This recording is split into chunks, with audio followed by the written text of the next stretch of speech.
Hello and welcome to What the Fuck Am I Reading? So this is going to be the last wrap up of the year. Even though I'm still reading books, I just want to close up this year and I'll talk about the last books that I'm reading next year. So I have a couple here. I haven't read that much this month because I've had a pretty busy 2 weeks, honestly.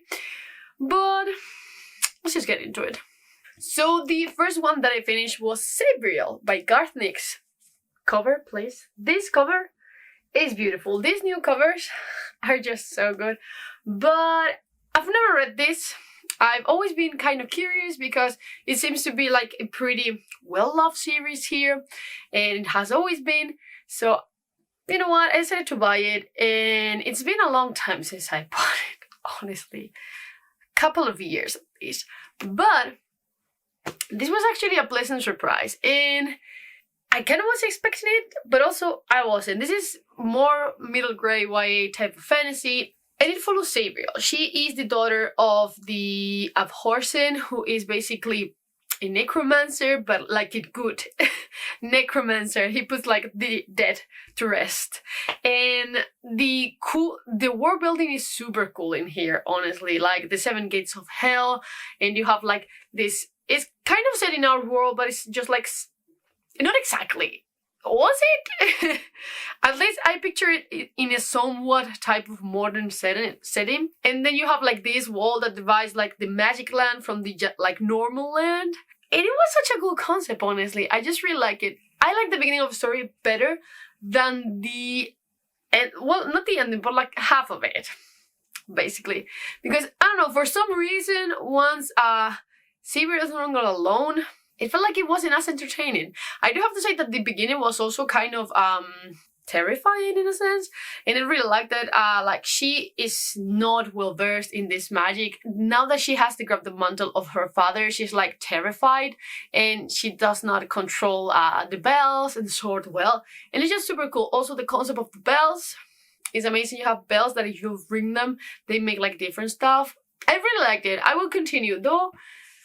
I'm not sure how I feel about following different characters. I don't know how I feel yet, but I will sure to check it out, honestly. Then I finished The Mountain in the Sea. The Mountain in the Sea.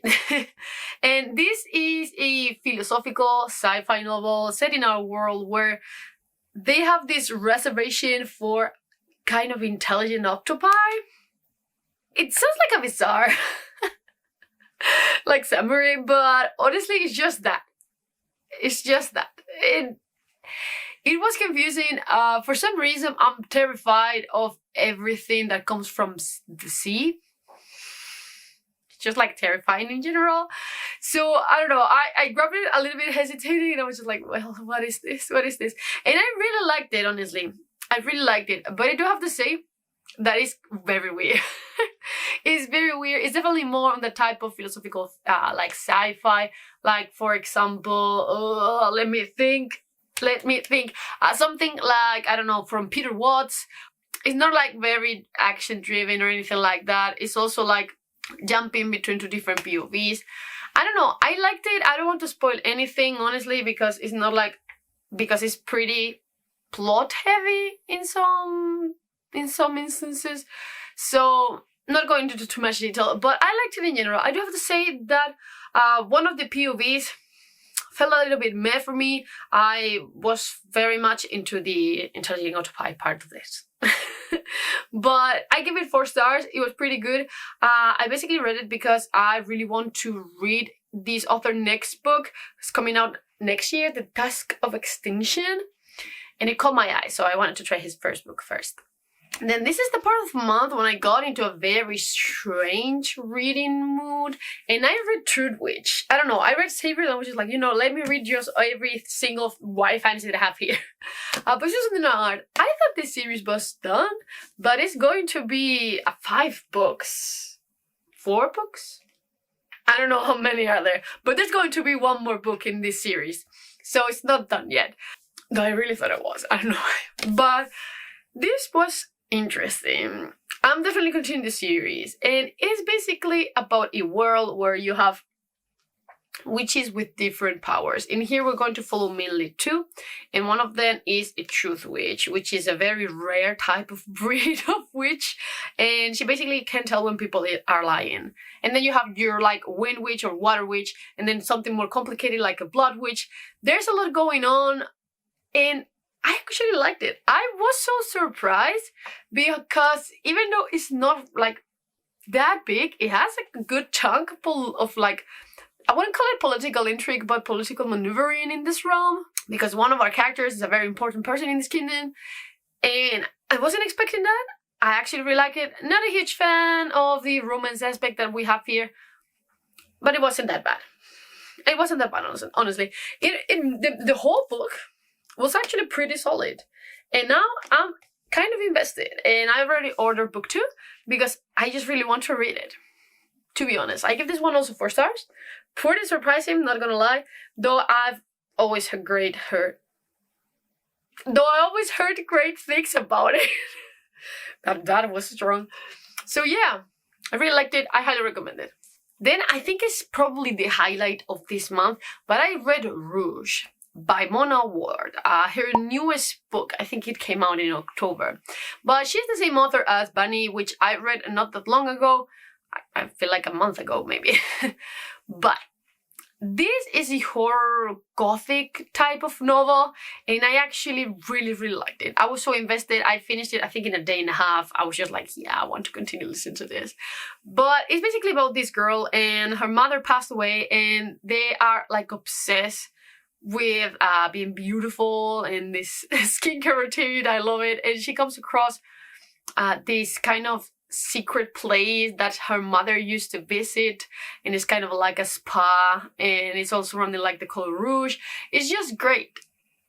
It was great. I will not talk about the plot more because it was really cool. It was like that kind of gothic horror that I love, where things are just like very sinister and you know it, but you don't have like these like horror-y gore type of things. It's just like very atmospheric. Oh man, I really liked it. I gave it 4 stars because the ending, not the best, but the atmosphere and the whole story throughout was fantastic, so I ended up giving it 4 stars. Then I read the Sword Defiant by Garrett Hanrahan. This wasn't a surprise. This was actually really cool. He's the same author as The Gutter Prayer, and I love The Gutter Prayer. It's a super cool dark fantasy, so if you're looking for something like that, check that one out. And this is also dark fantasy. It's basically set after this kind of defeat of this evil Lord Bones, and basically the story of like, I think it was 6 or 7 heroes that defeat him and how they are coping, and now maybe something is wrong again and they are back into not the realm, but the town where this dude used to live, and one of them is studying his works. It had like such a great tone and atmosphere, and it also has vampires on it. It's really cool. This was exactly what I was looking for when I was in that like a fantasy kick. Something like this. It was not perfect. And I'm kind of curious to where it's leading now, because I don't think it's a standalone. Yes, book 1. So, But in general, I thoroughly enjoyed it. I really liked, though I have to say I was a little bit confused at first with some of the names of the characters. I listened to this while I was just like putting my room down to paint it. So I wasn't like in the best mindset. And sometimes, well, not sometimes, at first, I was confused with 2 fucking names. And I thought they were different people, and they weren't. So then everything clicked into place. And I was just like, oh, damn. And we also have like an evil sword. The evil sword and one of the main characters. That was such a cool combo. I loved it. Definitely would recommend it. I gave it 4 stars also, though it's more of a 0.5. Though it's even more of a 4.5, honestly. Then, of course, a little bit of manga. I read volume 10 of Gannibal. Look at that horror-y cover, damn. This was bizarre. This was basically a flashback type of volume. Oh my god, I'm so stuck today. And I liked it, but at the same time I was just like, ugh, ugh. I don't know why, but I feel like this series didn't need to be this long. But I'm enjoying it, but I still don't think that. Still, I think I have like 3 or 4 volumes left, so it's getting close to the end. But yeah, we'll see what happens. But this is basically about a cop that moves into this town, and some whispers here and there say that the family that lives here, the powerful family, there are a bunch of cannibals, and that the previous cop here was actually murdered and eaten by them. So yeah, it's really cool. I really like the first volumes in this. The first volumes were the best in my opinion, but since volume like 6, everything has been just like between super fast, and the plot is being developing really slow. Like there are so many, there are like many things going on, but the plot is very just like stale right now. So I'm a little bit meh, but I did really like to discover some secrets from before the main events of this series. So it's okay. I gave it 4 stars. Then this one I'm really enjoying. This in English is called Blood on the Tracks, actually. And this is about a mother who is obsessed with her son. And she goes to very deep lengths to protect him. And it's bizarre. It's really scary. Like, there's nothing more scary to me than like real horror. Like, it doesn't have anything paranormal on it. Just like real horror. Like people horror. Damn, because in this case you cannot fucking run. Like, it's your mother, you know? And it's just fucking scary. And I've been really liking it. This tome was really bizarre. Very bizarre. I was just like a little bit uncomfortable. But I feel like this is the objective of this series. So I'm continuing. I already have 2 tomes more. So yeah, I'm excited about this one. I think like I gave it like 4.5. Probably. I need to write this down, honestly. Then, as I told you on a previous video, I reread The Water in the Rain. It's just like a super short audiobook. I think it's like an hour and a half long. And it's one of those short stories that has like a lot of twists, and the ending is just like, oh my god. And I just really liked it. I really liked it again. This time I gave it 5 stars. It's just super cool, dude. And now that I'm more into this world, I understand some references better. So I was just like, oh, right. I loved it. I loved it. It's basically about this world, and it's been evacuated. So when one of our characters tries to flee, she is stopped in the exit, basically because she's been charged with destroying a Space Marine corpse in another planet. So she flees, and she's trapped in this planet, basically, that needs to be evacuated. And one of the Inquisitors goes after her. It's just super cool because there's something in the rain. There's something watching in the rain, and it's just super cool, dude. The atmosphere in this one is great. The audiobook is fantastic because it's an audio drama, meaning that it has sounds and such. Loved it. I loved it. This is one of my favorite books, honestly. And talking about Warhammer, I finished Night Lords, the Omnibus. This is a trilogy. This is a trilogy following the 8th Legion that separated basically from the Empire, and now they are fighting against it. But it's just filled with murderers, traitorous dudes. It's basically like following the bad guys, but they are not really like the bad guys, you know, because they fight the Empire. But they're fucking garbage, and it's just so cool, man. I love Talos. I love Talos. He's a fucking like super murderous dude. But I just really liked him so much as a character. I was so invested. The final book in here, I just do not know the name of each individual book. The ending of Void Stalker, the 3rd book, was incredible. I think it's my favorite of the 3. Probably the weakest one for me was the 2nd one, but the 1st one and the 3rd one were incredible. I ended up giving this one 5 stars, but it was fantastic, dude. Fantastic. If you like military fiction, Warhammer is for you. I've been really enjoying this world in general, and now I will continue with the Horus Heresy. And I do not recommend standing here if you have never read any Warhammer at all, because there are a lot of references to previous events. They're not like directly related to this, but at the same time you will be missing a lot of stuff. So definitely read the Horus Heresy before reading this especially, but I just really like this so much.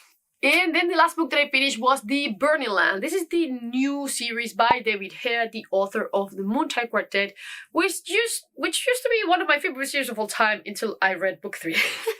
And everything changed, basically.